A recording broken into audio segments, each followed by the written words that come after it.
Słuchajcie, kiepsko się dzisiaj czuję. Trochę taka jestem rozmemłana, okresowa. I jeszcze spotkałam dzisiaj takie trochę przykre wieści. Nie mam dzisiaj energii sysiowej, ale może po prostu sobie zrobimy makijaż i real life content. Tu stoją lampy, tu jakiś bajzel, proszę bardzo, pudła PR-owe. Troszkę sobie popracowałam, ale nie mogę się skupić za bardzo. Także pomyślałam, że po prostu zrobimy sobie make-up, po prostu się pomalujemy. Mogę w sumie nawet sobie przetestować z Wami nową kolekcję z Belle, bo mam takie fajne rzeczy do ust i chciałam Wam pokazać kolorki, bo wydają się fajne. No, to tyle. Zapraszam do oglądania. Także dzisiaj, słuchajcie, totalny real life content bez ceregieli. Mam już strasznie kryzysowy moment, jeżeli chodzi o moją grzywkę, bo ogólnie zapuszczam sobie grzywkę, chcę mieć takiego, wiecie, short boba, ale bez grzywki i to jest ten moment, gdzie ona jest najbardziej wkurzająca, bo to nie jest jeszcze długość, która mi wejdzie za ucho i one mi lecą tak totalnie na oczy cały czas.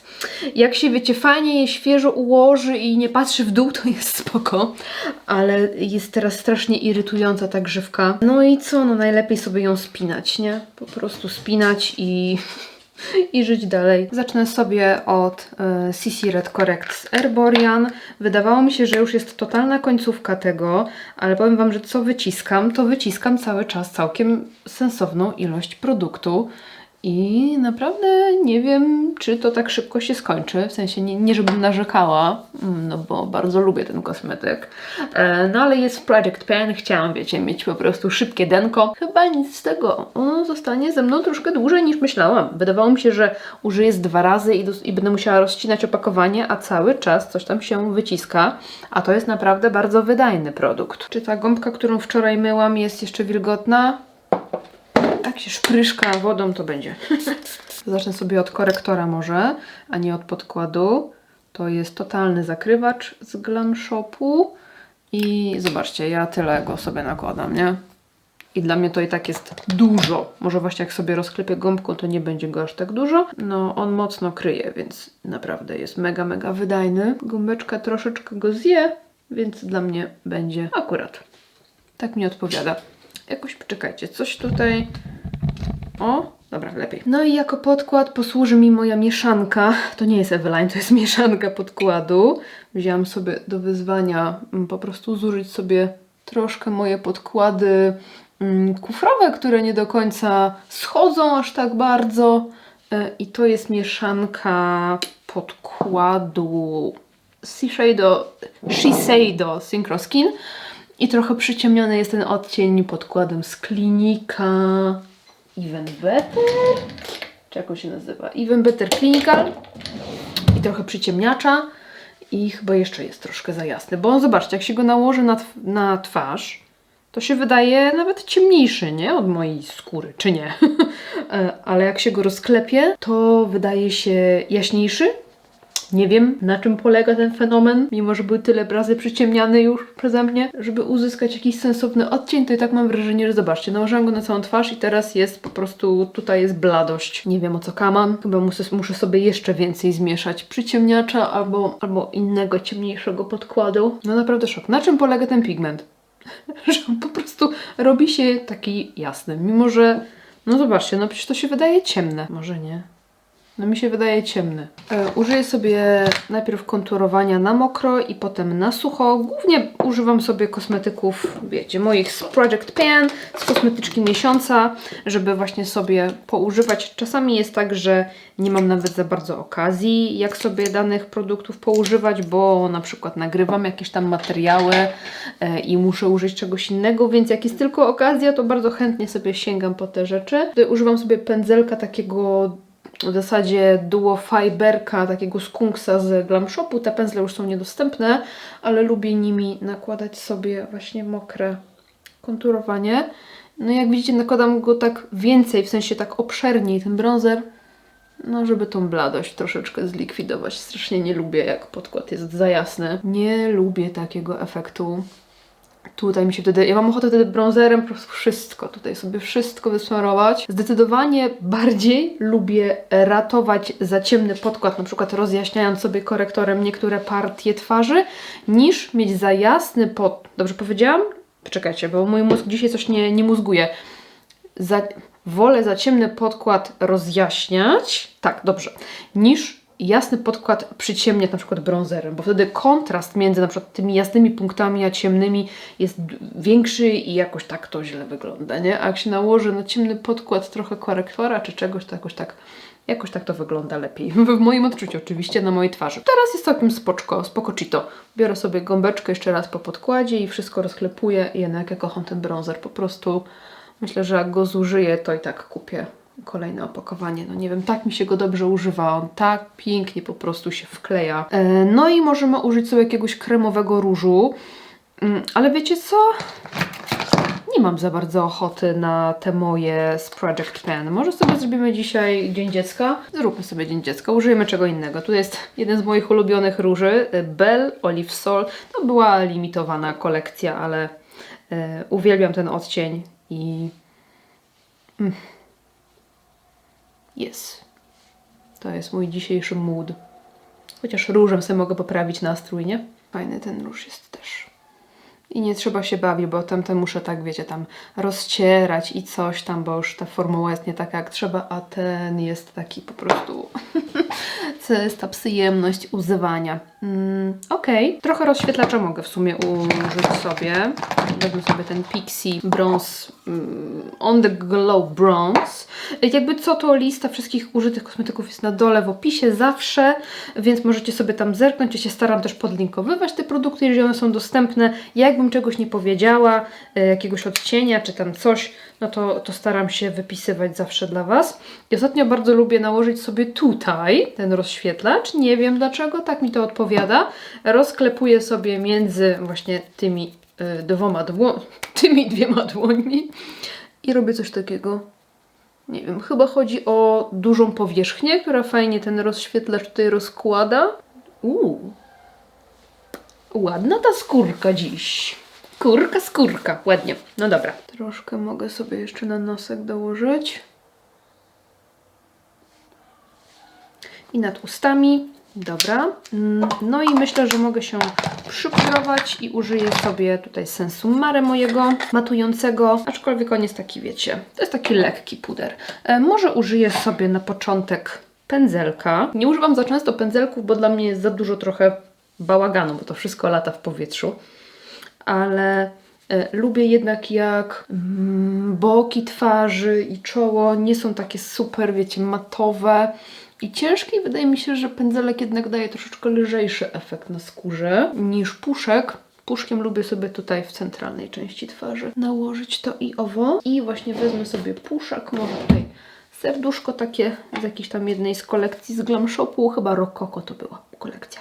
No i doklepuję sobie tutaj przy nosku i od razu zawsze tak wchodzę pod oko, ale tak tylko tutaj. Zwykle tutaj tej okolicy pod okiem nie pudruję w ogóle, bo tutaj też bo tutaj też zresztą nie nakładam praktycznie korektora, więc nawet nie ma co tam pudrować. Delikatnie może na powieki od razu, tak zabezpieczająco przed bazą i przechodzę sobie do bronzera suchego. Mam akurat w kosmetyczce miesiąca ten z Hourglass i użyję sobie tego dużego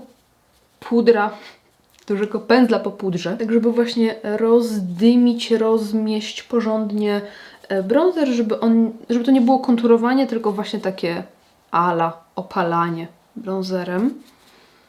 I do tego duże pędzle takie też się fajnie sprawdzają. Widzicie ten efekt, że nie mam wykonturowanej twarzy, tylko właśnie ona jest taka, że nadaje jej więcej koloru. Więcej trójwymiarowości, ale nie konturowaniem, tylko opaleniem. No i róż też bym chciała sobie dołożyć i mam w Project Pan ten z Vivy.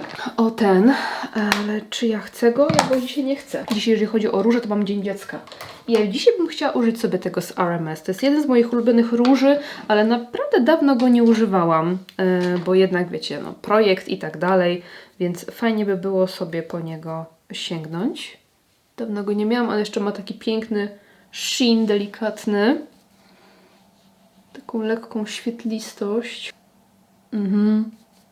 To jest piękne i zdrowe. Na śliczności.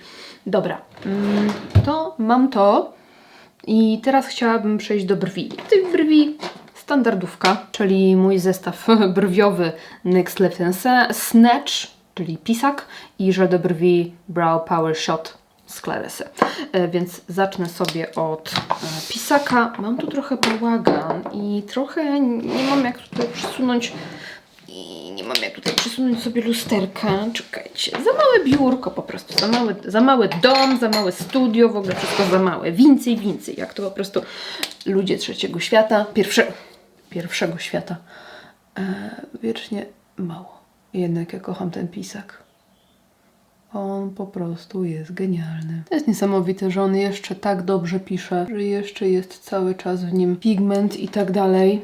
To jest akurat taka rzecz, na którą nie szkoda kasy, moim zdaniem, bo totalnie się opłaca. Są takie rzeczy, które kończą się szybko i na tych wydaje mi się, że chętniej oszczędzamy. Ja na przykład nigdy nie czułam sensu i potrzeby kupowania na przykład drogich żeli pod prysznic, nie? Że przecież żel pod prysznic to żel pod prysznic, chociaż nieraz jak się gdzieś tam, nie wiem, użył jakiegoś droższego, była okazja, no to się też okazywały fajne, ale jakoś tak te rzeczy, które tak szybko schodzą, to jakoś tak szkoda trochę kasy, nie? Ale jak jest coś takiego, co starcza na długo, to wydaje mi się, że zupełnie inaczej się podchodzi. Dajcie mi znać, jak jest u Was. Mi zawsze było też trochę szkoda kasy na przykład drogie szampony, bo od tego się używa dużo i często i regularnie. Więc jakoś tak miał człowiek poczucie, że po prostu szybko te pieniądze straci, bo się szybko zużyje coś tam. Przyciskam te brwi, ale też nie po to, żeby całkowicie je przykleić do skóry, ale też, żeby ściągnąć nadmiar tego żelu, bo zauważyłam, że jak go tak zostawię, no to jest potem taka skorupa, że nawet ją zmyć ciężko. Jak się ją troszeczkę tak odklepie, to wydaje mi się, że jest ok. Teraz myślę, że możemy przejść sobie do makijażu oka, aczkolwiek nie wiem, co zrobić, żeby potem też te produkty do ust, tam są, te produkty do ust, żeby pasowały, więc chyba nie będę robić jakichś mega crazy rzeczy, a zresztą whatever, jakie to ma znaczenie? Nie ma. Kosmetyczne miesiąca mam tym razem 3 paletki. Jest to Pastel Roses Rose Poetry, mam Flower Springs z Mexmo i Sky Whispers z The Dots. I muszę sobie tak przejrzeć, tak najbardziej lubię działać, że po prostu otwieram te paletki i zastanawiam się, gdzie mnie ciągnie, co mi się podoba i na bazie tego, co sobie wybiorę, po prostu tworzę makijaż i wokół tego się staram obracać, no nie? I tutaj sobie pamiętam, że używałam już w tej paletce tych takich bardziej delikatnych kolorów. Tak mnie ciągnie trochę w tą czerwień, póki co. Ale zobaczmy sobie Spring Flowers z Mexmo. Też ładna paletka, bardzo mi się ona podoba. Gdzie mi tutaj ciągnie? We wszystko. No nie wiem, jakoś się nie mogę ostatnio nacieszyć tą paletką, mimo że to jest taka już starsza premiera, ale jakoś tak, nie wiem, te kolorki do mnie przemawiają, mimo że jest sporo fioletów. Niby nie moje klimaty, ale te fiolety są ładne, takie brudne, takie przygaszone. Nie wiem, gdzie mnie ciągnie. Też trochę w tą czerwień. Ale nie wiem. No i The Dots Sky Whispers. Ogólnie z tą paletką macie tydzień makijażu. Jak nie widzieliście, to zachęcam, żeby sobie obejrzeć. I wiecie co? Może jakieś ciekawe połączenie kolorystyczne byśmy sobie stworzyli. Co Wy na to? Jeszcze chyba muszę pomyśleć w ciszy, muszę pomyśleć w spokoju, bo na głos to tak czasami nie zawsze działa, wiecie? Tak, artyści tak mają. No i chyba wygrała ta czerwień tutaj z paletki Rose Poetry i wydaje mi się, że tak postawimy na coś takiego prostego czerwonego, może z czerwoną maskarą i może jakiś błysk na resztę powieki. Tak mi się wydaje, że nie będziemy tutaj przesadzać i przyginać jej nie wiadomo co. Także zacznę sobie... Błyszczący mam palec, od czego? Nieważne. Zacznę sobie od bazy oczywiście z Inglota. Rozcieram sobie na paluszkach obu i wklepuję. I wydaje mi się, że jakaś tu mucha mi lata, więc jak zobaczycie tutaj sąsiadkę gdzieś tutaj wokoło latającą, to Pardon, my French. Zacznę sobie chyba od jakiegoś skośnego pędzelka. Chciałabym zrobić sobie taki coś na zasadzie takiego, wiecie, takiej może kreski lub czegoś takiego bardziej okalającego oko. Więc może jednak nie skośny pędzelek, tylko taki płasko, cienki, nie wiem, zwał jak zwał. No i uderzam w odcień Rouge i zaczynam wklepywać sobie ten cień blisko rzęs. On jest naprawdę bardzo fajnie napigmentowany, intensywny, nawet wręcz tak delikatnie się pruszy w opakowaniu, więc muszę z nim uważać, żeby sobie nie narobić tutaj buby pod okiem. Taki pędzelek, który jest nieco bardziej puszysty niż taki pędzelek skośny, pozwoli mi tutaj lepiej się władować między rzęsy też, żeby nie było takiego odcięcia. Strasznie nie lubię czegoś takiego, jak mamy cienie i potem jest taka luka i są wytuszowane rzęsy. Tutaj musi być wszystko tak ładnie, powiedzmy, połączone. I jak widzicie, zeszłam sobie tą kreską tak troszkę niżej, żeby sobie stworzyć tą kreskę trochę niżej niż moje załamanie powieki idzie. Takie małe oszustwo, żeby po prostu ta kreska była troszkę bardziej... nie wiem jak... Nie wiem, naprawdę mózg mi dzisiaj nie funkcjonuje za dobrze. No ale to jest po prostu jedna z metod robienia kreski. I chcę sobie nią też zejść od razu do dołu. Wydaje mi się, że wezmę sobie patyczek kosmetyczny, jak znajdę tutaj gdzieś. Troszkę płynu, bo chciałabym sobie lekko jednak zabrać tego koloru tutaj.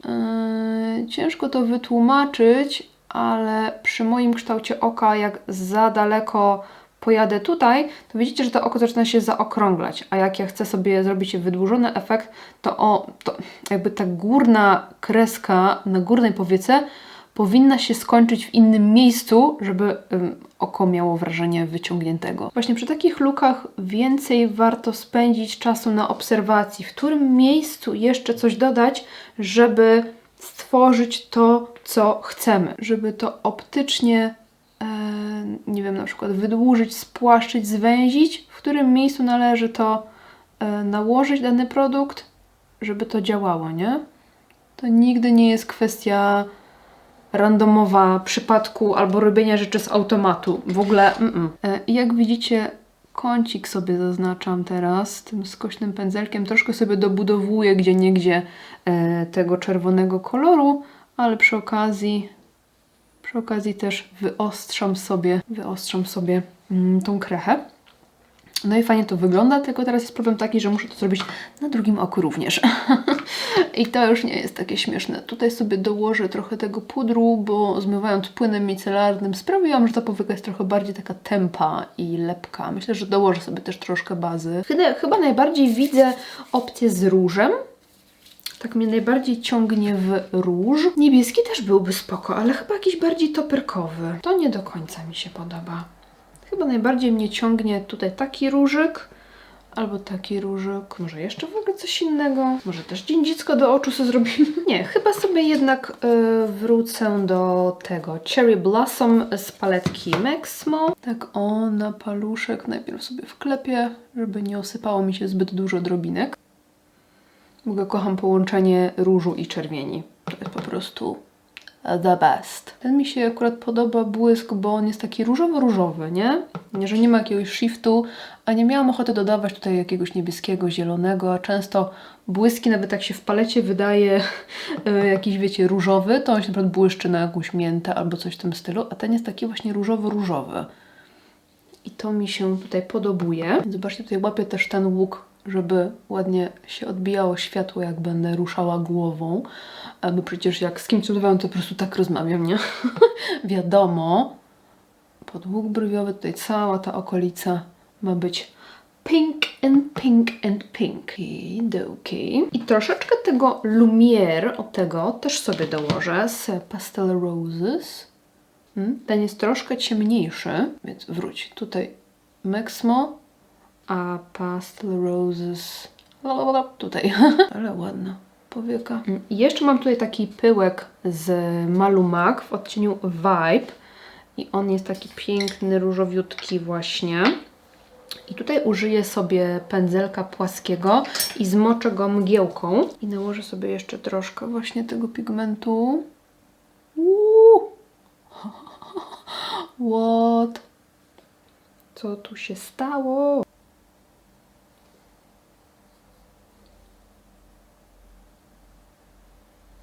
I troszkę pod sam łuk brwiowy. Takie odcięcie.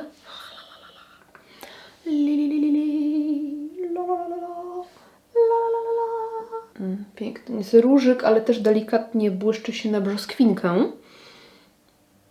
Myślę, że tutaj pasuje. Pasito. Pasito, pasito. Same sito. No i wydaje mi się, że możemy przejść do wytuszowania rzęs. Użyję sobie tej maskary z Golden Rose Flash Lash. Akurat mam ją też w Project Pan, więc będzie fajnie sobie jej troszkę użyć. Ona już się robi taka gęsta, już czuć, że się kończy. Bardzo lubię czerwone maskary i tej używam naprawdę często, jak na kolorową maskarę. Ale już potrafi też parę klusek zostawić na rzęsach. Także zbliżamy się ku końcowi, jeżeli chodzi o jej żywot. Czekam, aż wyschnie mi ten tusz i nałożę sobie drugą warstwę. I chyba jeszcze wezmę sobie tego cienia Lumière na pędzelek i nałożę trochę tutaj. Czyli jakby pod tym dzióbkiem, pod tą kreską. Tak coś się jeszcze więcej zadziało. Ładnie to wygląda. Piękny jest ten odcień. No i druga warstwa tuszu. Ok, nie mogłam się powstrzymać, żeby nie założyć maczującego t-shirtu do tego make-upu. I spięłam sobie włosy, w sensie spięłam sobie grzywkę, robiąc takie koczki.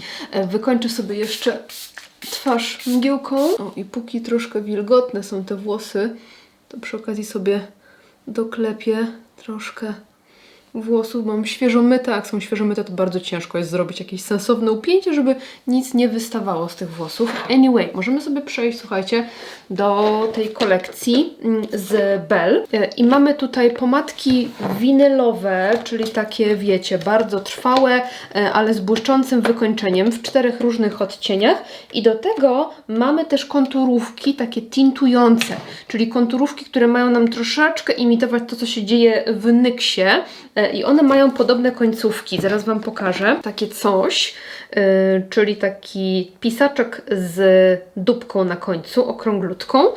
I to ma być właśnie taki marker tint jako konturówka. Zacznijmy sobie w takim razie od swatchy na ręku i na początku te konturówki. Ale jestem trochę pupa, bo wyciągnęłam je wszystkie z opakowania, żeby łatwiej mi było po prostu je swatchować, a one nie mają napisanych numerków, kolorów na opakowaniu, tylko na, wiecie, na kartoniku.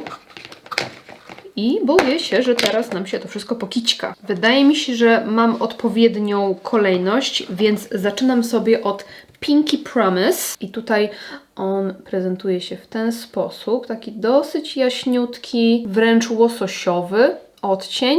02 Tasty Caramel. To jest taki piękny nudziak. Ten mi się bardzo podoba. Następnie mamy Velvet Mauve. Taki chłodniejszy, idący delikatnie w fiolet. I Velvet Mauve prezentuje się w ten sposób. Jak widzimy, tutaj odcień jest nieco żywszy, niż moglibyśmy się po mauve spodziewać, bo ten jest wręcz taki, jaki on jest, no żywszy. I ostatni Trendy Fuchsia. No i tutaj ewidentnie widać, że to jest fuchsia. Fuksja, zobaczcie, taki intensywny różyk. Ten mi się trochę kojarzy z pomadką Ulala, kiedyś była w Glam Shopie, taka właśnie żywa. Także tutaj mamy pisaczki, no i przejdźmy do pomadek, będę tak szła właśnie po kolei, czyli tutaj mamy jedynkę i tu już mam podpisane Pinky Promise. I jak widzimy, odcienie się troszeczkę od siebie różnią, ten jest bardziej zgaszony niż konturówka. Następnie Tasty Caramel, czyli nasz taki nudziaczek, bardzo fajny odcień. Troszeczkę chłodniejszy niż konturówka. Trójeczka Velvet Mauve, ten chłodniejszy, lekko fioletowy. No tutaj mocno odbiega odcień konturówki od pomadki. Ta jest bardzo ładna, ale lip liner jest zdecydowanie cieplejszy, zupełnie inny odcień w moim odczuciu. Niemniej jakby osobno to są ładne kolory, ale nie wiem, czy będą do siebie tak idealnie pasować. Zobaczymy. No i Trendy Fuchsia, czyli nasza fuksja. I tutaj prezentuje się tak, trochę za dużo czekajcie, zebrałam. I fuksję mamy taką. I zobaczcie, że tutaj też pomadka jest ciemniejsza od konturówki. Natomiast wiecie, można sobie, przypuszczam, że mieszać, bo mi się wydaje, że bardzo ładnie do tej jedynki Pinky Promise właśnie wyglądałaby konturówka Velvet Mauve, czyli ta trójeczka, nie? Bo ta jest troszeczkę ciemniejsza, ale też ładnie by na przykład grało z tym brązikiem. Także wiecie, na pewno można sobie pomieszać, no ale w każdym razie tak się prezentują kolorki na swatchach, no i zaraz będziemy próbować na ustach. Zacznijmy w takim razie od konturówki, czyli ten najjaśniejszy odcień i jak on się w ogóle nakłada. Zobaczcie, że on jest naprawdę jasny, więc też dziwne by było, żeby on tintował usta jako tako. Formuła się wydaje taka trochę gumowa. Niby jest to płynny produkt w takim, wiecie, w takim właśnie markerku, ale jednak nie do końca jest to marker. No to lecimy sobie z pomadką. No ta konturówka średnio solo byłaby uciążliwa, ale może właśnie jak nałożymy coś na wierzch, to powinna być całkiem komfortowa. To ma zapach jakiejś takiej mamby lub czegoś w tym stylu. Taki słodkawo-owocowy, jak jakieś cukierki. Może ciutkę więcej. Wydaje mi się, że trochę się odcina ta konturówka właśnie od tej pomadki. Pomadka sama w sobie jest bardzo komfortowa. Taka wiecie, miękka, kremowa, troszkę nawilżająca w oczuciu. No i tu mamy pierwszy zestawik, czyli Pinky Promise, bardzo taki cukierkowo-różowy odcień. Do tego make-upu nie za bardzo mi pasuje, bo on ma trochę bardziej koralowy ton, albo taki bardziej łososiowy, ale sam w sobie wydaje mi się, że może być bardzo ładny do takiego, wiecie, klasycznego make-upu. Czuję, że zaczyna troszeczkę zastygać, nie jest jeszcze jakiś taki kleisty, lepki, ale czuć, że trochę gęstnieje jakby ta formuła. Także może sobie odczekam chwilę i zobaczymy, co się stanie z tą pomadką. Zrobię buziaczka, no odbija się i troszkę jakby się zmatowiła. Jakbym zabrała jej właśnie tą mokrość. Jak teraz te pomadki? Nie no, one są cały czas, zobaczcie, takie kremowe, więc one nie zastygają jak winylki z Maybelline. Są cały czas takie no, do rozmazania, ale przez to, że są takie sticky, to też to nie jest tak, że ledwo dotkniemy i to się rozmazuje. Trzeba troszeczkę tak, wiecie, one tak gęstnieją jakby, no nie? Ale nie zastygają. Natomiast zastygają te konturówki, tinty, konturówki, markery powiedzmy. Natomiast czuć właśnie taką lekką lepkość. Ale zobaczcie, że one się nie rozmazują. Wezmę sobie taką ściereczkę, czysta, w sensie świeżo uprana, tylko po prostu jest odbarwiona i spróbuję sobie płynem micelarnym trochę tych słoczy ściągnąć i zobaczymy, jak one się po prostu płynem micelarnym zmyją. Także zobaczcie, pomadki spoko, schodzą może nie tak w 100%, bo delikatnie nam zafarbowała skóra, minimalnie, ale ogólnie większość zeszła bez problemu. Natomiast jeżeli chodzi o to, no też ładnie schodzi, ale to się bardziej tak roluje. Rolują się te konturówki. No ten troszeczkę zafarbował, więc to nie jest taki tintujący, czyli farbujący skórę. Rozumiecie, o co chodzi. Także nie jest to taki marker, bo wiecie, po prostu opakowanie mocno przypomina nam ten kształt, te konturówki z NYXa do ust, które są takim markerem właśnie farbującym usta, bardzo trwałym. To jest zupełnie inna formuła, to nie jest to samo.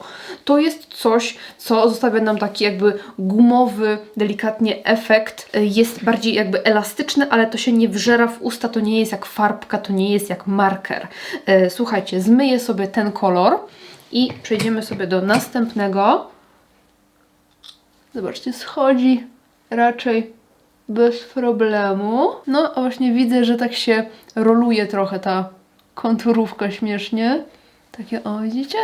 Takie pypcie się rolują. Więc jestem ciekawa, jak w praktyce, w życiu, że tak powiem, prawdziwym, by się to nosiło, reaplikowało, w razie czego poprawiało. Troszkę sobie tutaj i ówdzie poprawią. Tasty Caramel. I zaczniemy sobie od konturówki oczywiście. I lecimy z Tasty Caramelem. Zobaczcie, że ten też jest dosyć jasny. Tamten zestaw miałam wrażenie, że wręcz rozjaśniał mi usta. Ten nie. Jest troszkę ciemniejszy jednak. I ma w sobie coś z brązu coś z brzoskwini, coś z różu. Taki pomieszany, ciekawy ten odcień. No ale trochę ciężko się dokłada, bo mam wrażenie, jakby to się zapychało trochę tym kosmetykiem, a tutaj już tak ciągną się usta. Dziwna ta formuła, dziwna. No i pomadka Tasty Caramel. Ładny, taki nudziaczek. No dla mnie ta konturówka w ogóle to nie jest ten odcień, nie? Konturówka jest znacznie taka żywsza w odcieniu, a pomadka jest bardziej neutralna, taka zgaszona. Taki nudziaczek, a tu jest nudziaczek, a tu jest taka brzoskwinka i to taka żywsza trochę. Także wydaje mi się, że trochę to widać w makijażu, że jakby coś tak się troszeczkę nie kleiło, nie? Jakby tu była taka bardziej zgaszona konturówka, nawet troszkę ciemniejsza, to wydaje mi się, że wyglądałoby to lepiej. Ogólnie pomadka, odcień tak, konturówka nie do końca mi odpowiada. Może, wiecie, solo do innego make-upu, do innego błyszczyka czy pomadki spoko, ale nie do końca lubię tą kombinację, bo trochę to wygląda, jakbym tutaj w środku coś zjadła, a tu by mi się zaróżowiły usta od, nie wiem, jedzenia, wycierania ich, coś takiego. Taki efekt trochę mi daje. No nic, lecimy z trzecim odcieniem. Nie ukrywam, że trochę mrowią mnie już usta, a to dopiero drugi kolor, słuchajcie. Okej, no to lecimy z trójeczką, czyli Velvet Mauve. Zaczynam od konturówki znowu i dla mnie znowuż ta konturówka bardzo ładny odcień, ale ona nie jest mauve. Ona jest, zobaczcie, taka żywo-różowa. Ma taki żywy kolor i przez to dla mnie właśnie te konturówki trochę się nie kleją z odcieniami pomadek, bo to są zupełnie różne odcienie. No i pomadka, zobaczcie, ta jest dużo bardziej taka zgaszona, brudna. To jest taki prawdziwy mauve. Natomiast konturówka jest żywa. Ona jest po prostu super różowa. Jak się nałoży na to pomadkę, to w miarę jest ok, ale konturówka no tak się trochę odcina. Odcina się tutaj, nie do końca mi się to podoba. Odcień pomadki, znowu petarda, jak dla mnie, ale w tym połączeniu nope. No i ostatni odcień, czyli Trendy Fuchsia. Troszkę tego kolorku się boję, bo jest dosyć intensywny. I wydaje mi się, że tutaj kolor match konturówki i pomadki jest najlepszy. Ale jest to też taki bardzo żywy kolor. Intensywny. I ja bym do takiego koloru ust już zrobiła bardzo neutralny make-up i bardzo neutralną stylizację, żeby ona wybrzmiało. Żeby ten kolor wybrzmiał. I pomadka. No ale i tak zobaczcie. A nie, tu jest akurat fajnie, bo konturówka jest troszkę ciemniejsza niż pomadka, ale jakby intensywność mają podobną, nie? Że nie jest ta pomadka dużo bardziej na przykład zgaszona, żeby coś się nie kleiło. Ta kombinacja jest ok.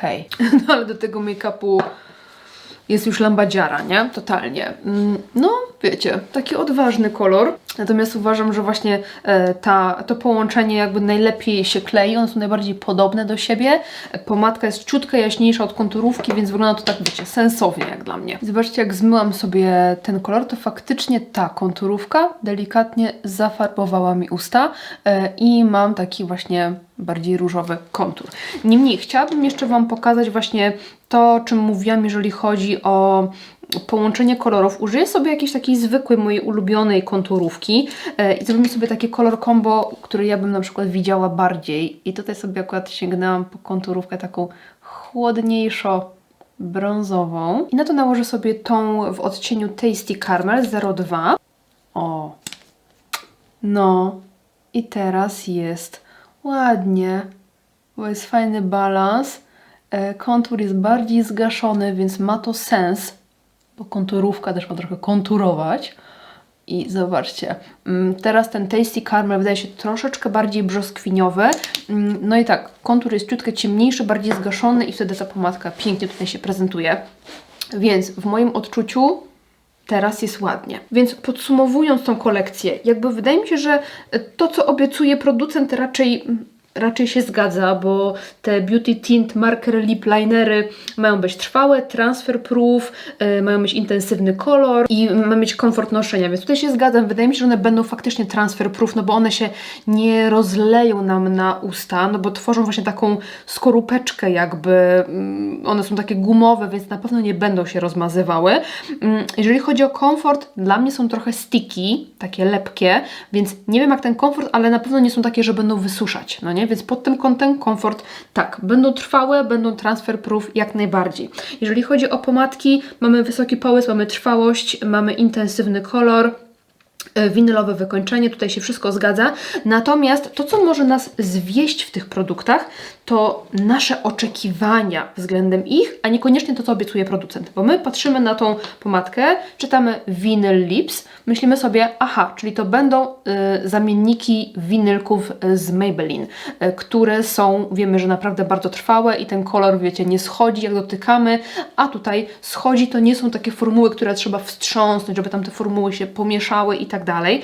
Więc jeżeli oczekujemy, że to jest tańsza wersja Maybelline, to nie jest, bo to jest inna formuła, ale też jest błyszcząca, też jest dosyć trwała, ale to nie jest taka trwałość, że jak dotkniemy, to nic nam się nie odbije. I jeśli chodzi o te konturówki, możemy oczekiwać, że to będzie zamiennik konturówek z NYX-a i też nie są, bo to nie są takie markery, które mają formułę markera, który jest jakby flamastrem, który na tej skórze zostanie i on się nie chce zmyć, bo on zafarbował nam skórę. To jest marker, który zostawia warstwę na naszych ustach i faktycznie będzie chronić pomadkę przed rozlewaniem się, czy sam będzie raczej dosyć trwałym produktem, ale one nie tintują skóry ust i nie są takie totalnie niewyczuwalne w dotyku, właśnie jak markery czy jak tinty do ust, tylko jest to jakaś taka warstwa kosmetyku i ją czuć, wiecie o co chodzi. Solo nie wiem, czy bym chciała ich używać, bo właśnie są troszeczkę lepkie. Natomiast pomadki wydaje mi się, że jak najbardziej będę używać, aczkolwiek widzę, że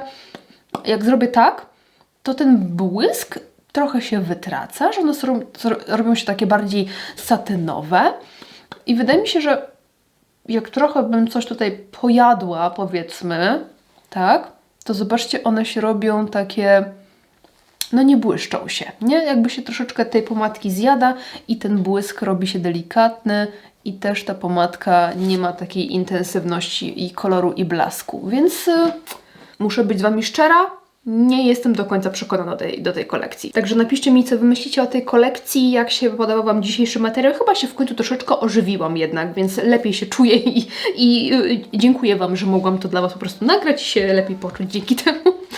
Także piszcie, co myślicie o tych produktach, czy może mieliście okazję już sami próbować, testować, czy może macie jakieś patenty na to, jak ich używać. Piszcie koniecznie w komentarzach i widzimy się w następnym odcinku. Dzięki za oglądanie, trzymajcie się, pa pa!